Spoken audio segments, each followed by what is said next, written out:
Alright, lookout turn complete. Outside visual reference established. Speed 95. Power 1500 RPM. We'll maintain altitude.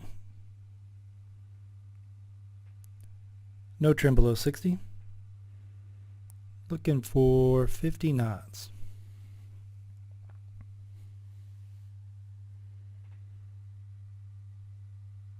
To get to 50 knots, we'll go full power and gradual pitch up 20 degrees.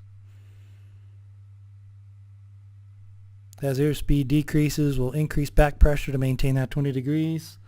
Stall horn, buffet, install, pitch slightly below horizon, full power, above 60, pitch up 10 degrees.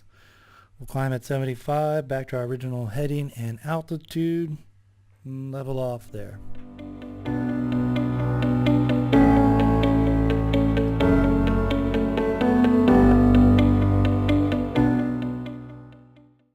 Hey, hope you receive value from watching this video. If you'd like to learn more from me, I invite you to take advantage of a free 14-day trial of FltLabs mastery programs. And inside, you're going to learn how to take control of your training, elevate your flying skill, and experience a new level of confidence in the cockpit. So, link for that's in the description below. Check it out, and I'll see you on the next video. See ya!